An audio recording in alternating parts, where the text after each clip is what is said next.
in welcoming our very first performer to the stage. The title of her poem is Girls Dream Big. The interesting thing about her is she's a fresh fish in Qatar, as you might refer. She's only been here for a year or two. Please welcome with me Memoonah.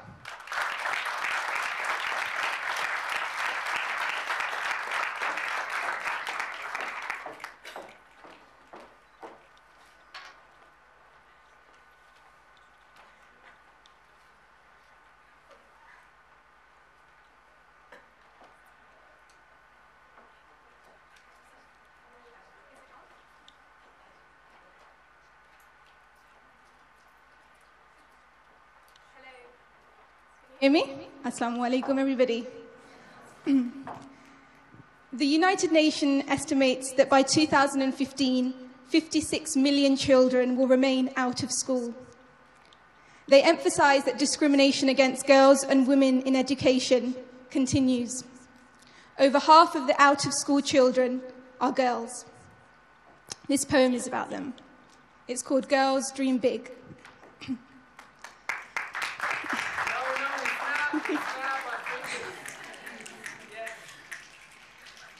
On her way to school, she used to steal a kiss from her mother before racing out of the door to skip along her dreams and dance on the hopscotch floor of imagination that started from here and formed stars in the sky, creating her very own constellation. But these days, it was a different story. A race for dreams was now a luxury. These days, there was a race for life.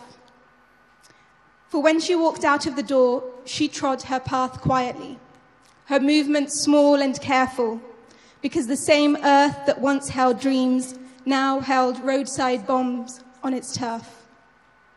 Some called it the assassination of education.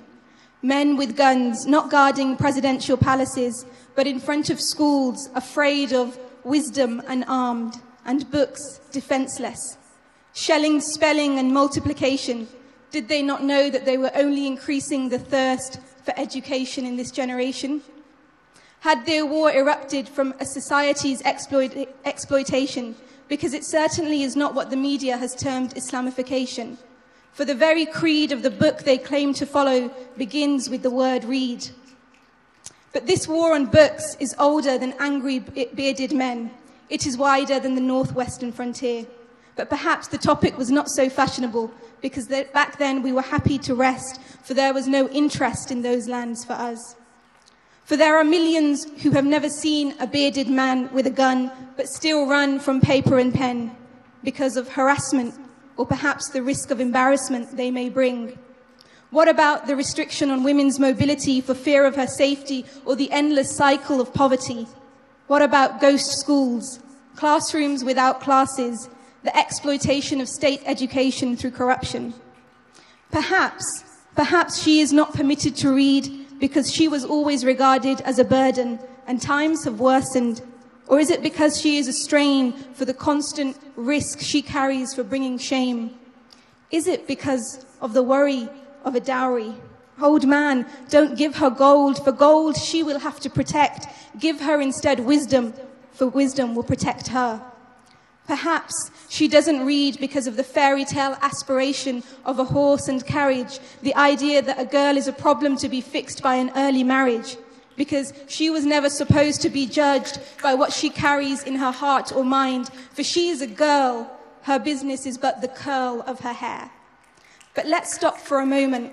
Before we go after men with guns, we need to look at the bullet holes around us that we have failed to shun. We, the educated, the privileged. In our educated world, the whirl of a dress gets more press than the twirl of speech or knowledge.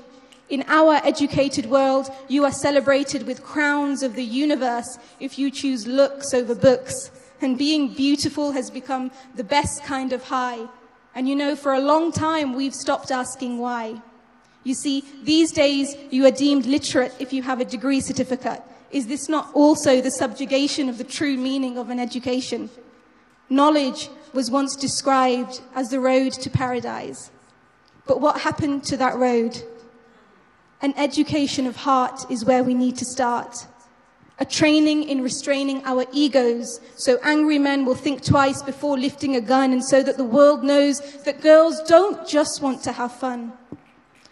I heard of a place where women are told to walk without shoes, so their eyes are bound to the ground, protecting their feet from stepping on stones to drown out the tones of their gaze. But I hear that books have reached that place, and now they are set to soar on the wings of angels, to sit on clouds and watch the world spin, as they too finally win the right to dream big. Thank you.